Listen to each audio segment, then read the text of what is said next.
Chatting with a pro. Chatting with a pro. I'm here with Tim Jones. I thought you were saying you were chatting with a pro. I'm sorry. Yeah, no, of the Bleacher Report. He's a funny guy with a funny little newsletter. Tim, tell us about the Bleacher Report. Well, actually, it's View from the Bleachers. Gosh darn it. Don't worry, we'll edit all that out. No, see, he's the pro. I don't have to be any good at this. Yeah. Well, View from the Bleachers is something I first conceived of the idea in a previous lifetime. No, that's actually not true. No, I've been doing it for about 6 years now, and I am this close to making my first dollar. I am really close. Boy, that's quite the aspiration. Yeah. Basically, I look at topics that I know nothing about and pontificate excessively. That's basically it. So I notice you write a lot about parenting. Yeah. Is that a topic about which you know nothing? Absolutely. Even less. That's amazing. Yeah. I like to consider myself, I think I consider myself outside of the members of my immediate family. I think people would consider me a parenting expert until they got to know me. Knowing you for many years now, it would be disrespectful of me to disagree. I appreciate that. And I am nothing if not less disrespectful than I could be. Well, I appreciate the lack of respect. Thank you. So holidays are almost upon us here. What advice do you have for, I guess, parenting at the holidays? Yeah, keep the kids as far away from you as possible. And I think what you want to do is set their expectations low at an early stage. You know, the younger they realize that there is no Santa Claus and that they're really not going to get much for Christmas, it makes it so much easier in the later years when gifts start to get expensive. I happen to have kids for whom the age has come when gifts are expensive. Yeah. They don't want, they do still want toys, but what they really want is cell phones and tablets. Yes, I hear and you. TVs. Yeah.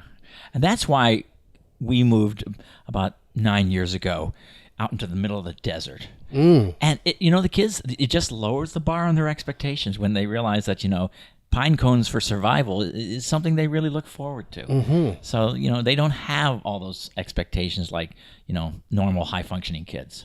That makes all the sense in the world. Do the kids appreciate that your Christmas gifts have to be limited by the fact that you're spending $100 million on tuition? Oh, now we're switching over to the cost of a college education. Yes, one of my favorite subjects to avoid. Yes. We have two kids. Both of them are in college right now, and basically, my strong recommendation as a parenting expert is to, at an early age and as often as possible, remind your kids that they are not college material. I will start with that today, in fact. I think that's... Start leaving little suggestions like, brochures about careers as a driver for Domino's. These are the kind of things. You want to set the bar low so they can sort of walk over it. You know what I'm saying? Yeah.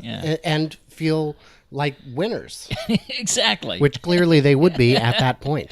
That's right.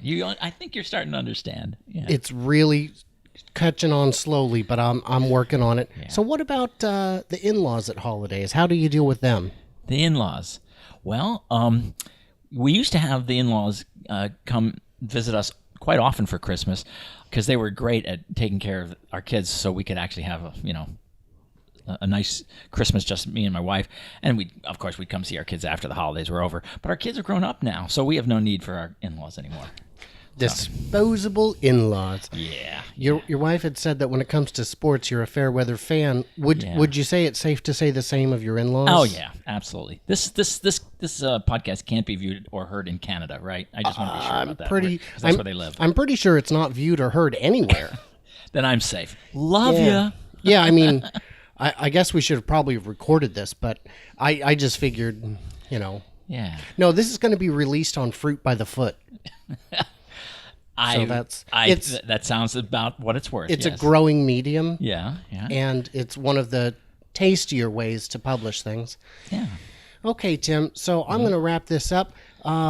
This has been Holiday Advice with Tim from View from the Bleachers, and I'll go ahead and put a link in the description.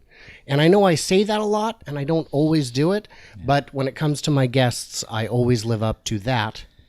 The very least I can do sort of promise. Well, thank you. Can I just add real quickly that there will be a contest.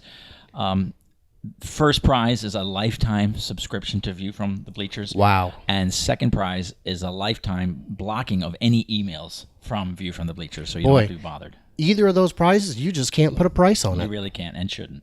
And won't, because you don't. And that's the beauty, is as a winner, you don't even have to declare it on your taxes. That's right. That's right, because there's absolutely no value whatsoever to View from the Bleachers. Well, value is a matter of perception, but yeah, there's no value. No discernible. No. Yeah. All right. Chatting with a pro.